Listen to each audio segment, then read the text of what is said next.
നിങ്ങളാരെങ്കിലും അച്ഛന്റെ കൂടെ ജീവിച്ചിട്ടുണ്ടോ? ഞാൻ ചോദിച്ചത് അച്ഛന്റെ കൂടെ ജീവിക്കുക എന്നുകൊണ്ട് ഉദ്ദേശിച്ചത് അച്ഛനെ മനസ്സിലാക്കിക്കൊണ്ട് ഒരു നാൾ അച്ഛന്റെ കൂടെ രാവിലെ പുലർച്ചെ മുതൽ വൈകുന്നേരം വരെ അച്ഛന്റെ കൂടെ ആയിക്കൊണ്ട് നമ്മൾ ജീവിച്ചിട്ടുണ്ടോ? ഇല്ലെങ്കിൽ അച്ഛനുള്ളവരൊക്കെ ശ്രദ്ധിക്കേണ്ട ഒരു കാര്യം, ഇല്ലെങ്കിൽ അങ്ങനെ ഒന്ന് ജീവിക്കാൻ നമ്മളൊന്ന് ശ്രമിക്കണം കേട്ടോ. അച്ഛനെ ഒന്ന് ഒബ്സർവ് ചെയ്തുകൊണ്ട്, ഉപ്പാനെ ഒന്ന് ഒബ്സർവ് ചെയ്തുകൊണ്ട് ഒന്ന് ജീവിക്കുക. എല്ലാ ശ്വാസത്തിലും, എല്ലാ മെയ്വഴക്കിലും, എല്ലാ നീക്കങ്ങളിലും, എല്ലാ ചലനങ്ങളിലും മൗനമായി നമ്മളെ സ്നേഹിക്കുന്ന ഒരു അച്ഛനെ നിങ്ങൾക്ക് കാണാൻ പറ്റും.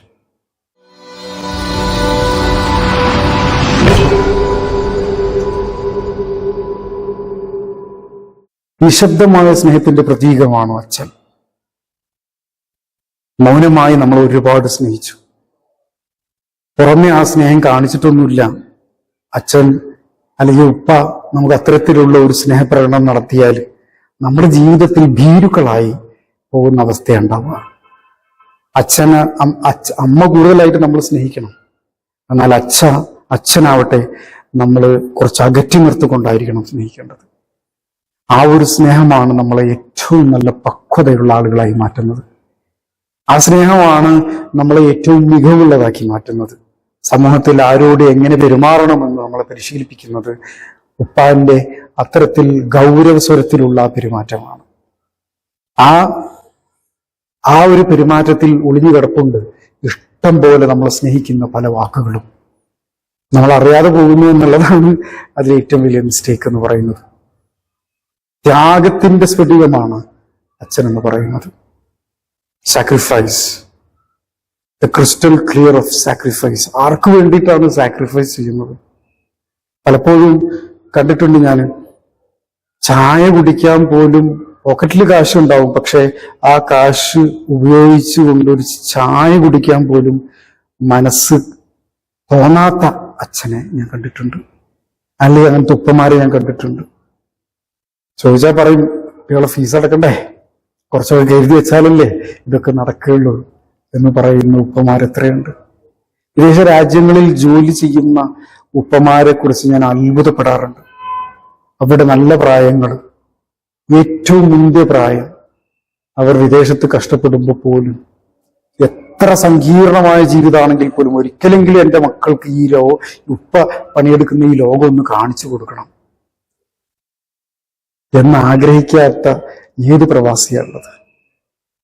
പ്രയാസങ്ങളുടെ നടുവിലാണെങ്കിൽ പോലും അവിടെ നിന്ന് നാട്ടിലേക്ക് തിരിച്ചു വരുന്ന സമയത്ത് എൻ്റെ മക്കൾക്ക് ചോക്ലേറ്റ് വാങ്ങുന്ന, ചോക്ലേറ്റ് നമ്മുടെ നാട്ടിൽ കിട്ടാഞ്ഞിട്ടൊന്നുമല്ല, ബദാം പരിപ്പ് നമ്മുടെ നാട്ടിൽ കിട്ടാഞ്ഞിട്ടൊന്നുമല്ല, പക്ഷേ സന്തോഷപൂർവ്വം ഒരു തവണയെ പോലും നുണയാത്ത ആ ചോക്ലേറ്റും ബദാം പരിപ്പും കിട്ടിയിട്ട് അവിടെ നിന്ന് നമ്മളടുത്തേക്ക് വരുന്നത് നമ്മളെ സുഖിപ്പിക്കാൻ വേണ്ടിയിട്ടാണ്, നമ്മളെ സന്തോഷിപ്പിക്കാൻ വേണ്ടിയിട്ടാണ്. പ്രവാസ ലോകത്തില് ലേബർ ക്യാമ്പുകളിൽ ജീവിക്കുന്ന ഉപ്പമാരുടെ കഥകൾ കേട്ട് കഴിഞ്ഞാൽ ഒരു പക്ഷേ ഈ വീഡിയോക്ക് ലെങ്ത് അമിതമാവും എന്നുള്ളത് കൊണ്ട് ഞാൻ അത് പറയുന്നില്ല.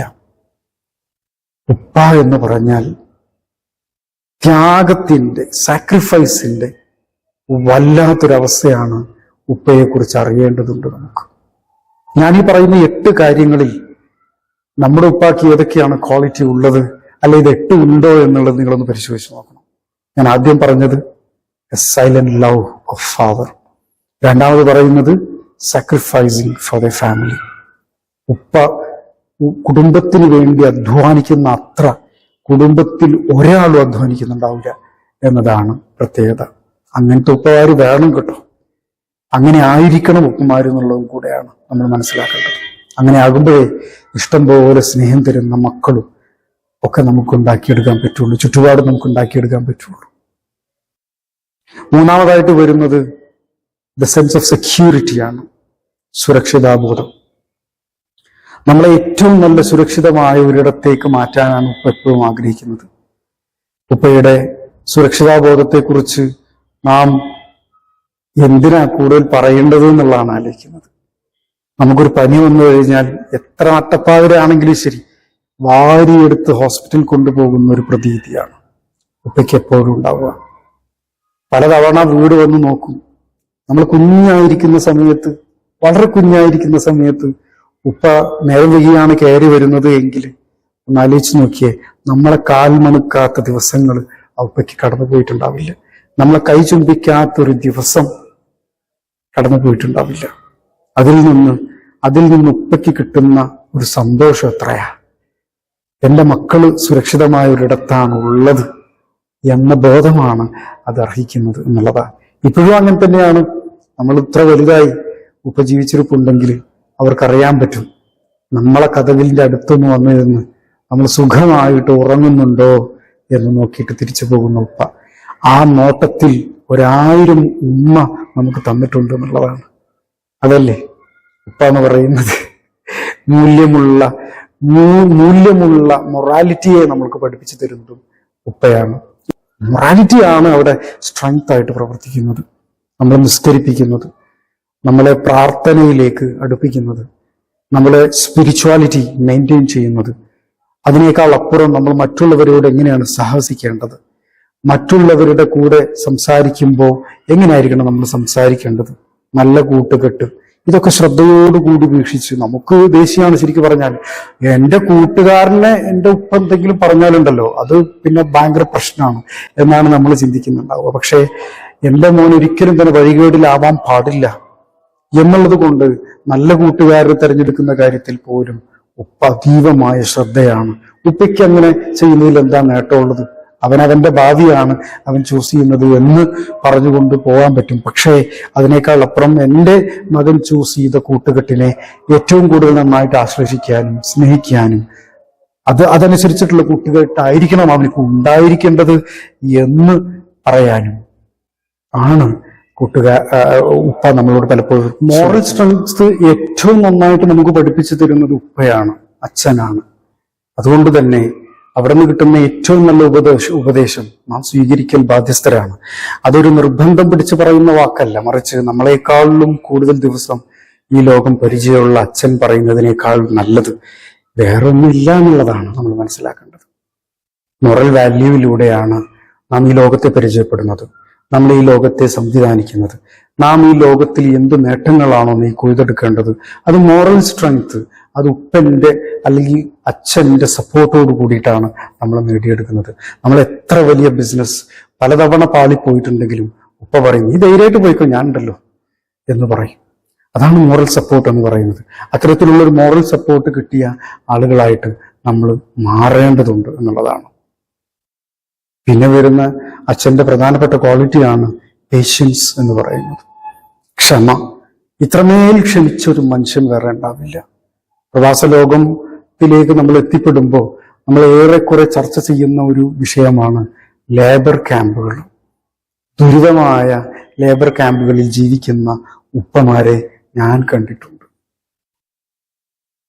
അന്നാന്നത്തെ ദിവസങ്ങളിൽ ജോലി ചെയ്ത് വീട്ടിലേക്ക് മടങ്ങുന്ന സമയത്ത് തുച്ഛമായ ശമ്പളം വാങ്ങിക്കൊണ്ട് ആ തുച്ഛമായ ശമ്പളത്തിൽ നിന്ന് ഒരു ചായ പോലും കുടിക്കാതെ, ഒരു കാപ്പി പോലും കുടിക്കാതെ, ഫ്രണ്ട്സിന്റെ കൂടെ ഒരു പിസ പോലും കഴിക്കാതെ, ഒരു പെരുന്നാൾ ദിവസത്തിന്റെ അന്ന് ഒന്ന് ആഘോഷിക്കാതെ വീട്ടിൽ കിടന്ന് ഉറങ്ങി പോയാൽ ഒരു പക്ഷെ നല്ല ദൃഹംസ് പൊടിയുമെന്നുള്ളത് കൊണ്ട് ആ സംഖ്യ പോലും വീട്ടിലേക്ക് അയച്ചു കൊടുത്ത് കുട്ടികളുടെ സന്തോഷം, ഭാര്യയുടെ സന്തോഷം, കൂട്ടുകുടുംബങ്ങൾ ഒരുമിച്ചിരുന്നു കൊണ്ട് ഭക്ഷണം കഴിക്കുന്നതിന്റെ സന്തോഷം ദൂരെ നിന്നുകൊണ്ട് ആഹ്ലാദിച്ചുകൊണ്ടും സന്തോഷിച്ചുകൊണ്ടും ജീവിക്കുന്ന, അതൊരു ജീവിതത്തിലെ ഒരു സബരിയാക്കി മാറ്റിയ ഒരു മനുഷ്യ പുരുഷനെ ഞാൻ കണ്ടിട്ടുണ്ട്.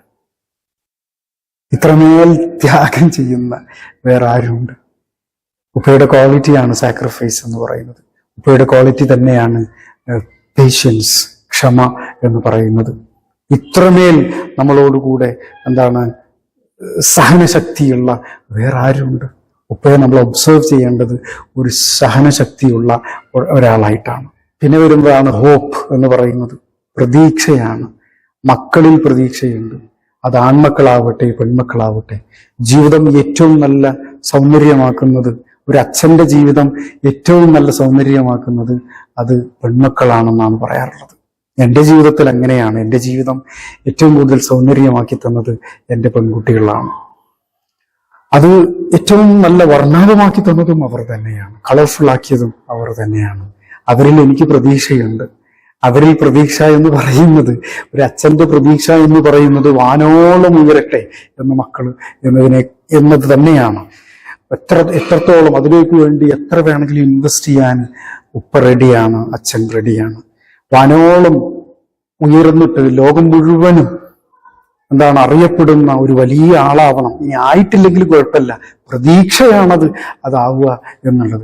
എങ്കിൽ പോലും അവസാന ദിവസത്തേക്ക് ഭൂമിയിലേക്ക് ഇറങ്ങി വന്ന് ഉപ്പാന്റെ അവസാന കാലഘട്ടം അവർക്ക് കൊടുക്കേണ്ടുന്ന ഒരു വിഹിതം ചെറിയൊരു കുഞ്ഞിക്കൈയിൽ വെള്ളമാണ്, ഒരു കഞ്ഞി വെള്ളം.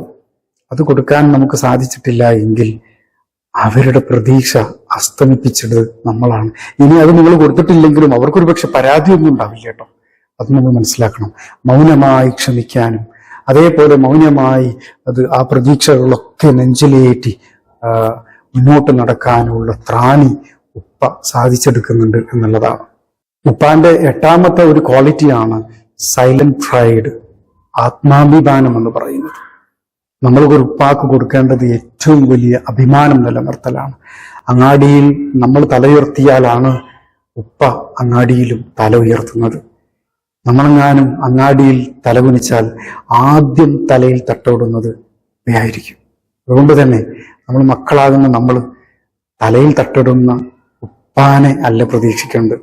നെഞ്ചുറപ്പോടുകൂടി അങ്ങാടിയിൽ നടക്കുന്ന, തല ഉയർത്തി നമ്മെക്കുറിച്ച് മേന്മ പറയുന്ന ഉപ്പയെയാണ് നമ്മൾ പ്രതീക്ഷിക്കേണ്ടത്. അത്തരത്തിലുള്ള ഒരു ഉപ്പാനെ നമുക്ക് കിട്ടുക എന്ന് പറയുന്നത് വലിയ ഭാഗ്യമാണ്. ഞാൻ ആലോചിച്ചു പോവുകയാണ്, ഉപ്പയുടെ ആത്മാഭിമാനം നമ്മൾ ചെറിയ ചെറിയ ക്വാരൽ മൂലം നമ്മൾ തകർത്താലും കൂടിയിട്ട് ആദ്യമായിട്ട് നമ്മളോട് മാപ്പ് പറയുന്നത് ഒരു പക്ഷേ ഉപ്പയായിരിക്കാം. ഒരു ദിവസം മകൻ വഴക്കുകൂടിപ്പോയി രാവിലെ, എന്തോ ചെറിയ ചെറിയ പ്രശ്നത്തിന്റെ പേരിൽ. വൈകുന്നേരമായിട്ട് സന്ധ്യാസമയത്തും കണ്ടില്ലെന്നും ഉമ്മ വിളിച്ചു പറഞ്ഞപ്പോ ഉപ്പാക്ക് ബേജാറായി. അടുക്കളത്തോട്ടത്തിൽ എന്തോ ചെയ്തുകൊണ്ടിരിക്കുന്ന ഉപ്പ അതെല്ലാം മാറ്റിവെച്ച് വീണ്ടും നാം വന്നില്ലേ എന്ന് ചോദിക്കുക. ഇല്ല വന്നില്ല, നിങ്ങൾ രാവിലെ എന്തോ പറഞ്ഞില്ല, അതുകൊണ്ടായിരിക്കും, നിങ്ങളൊന്ന് പോയി നോക്കി. ഉമ്മാക്ക് സ്നേഹമാണ്, അതുകൊണ്ട് മകനോടെയും പോകാൻ പാടില്ല. പക്ഷെ അതിനേക്കാളും ആദ്യമാണ് ഉപ്പാക്ക് നമ്മളെ കണ്ടില്ല എങ്കിൽ.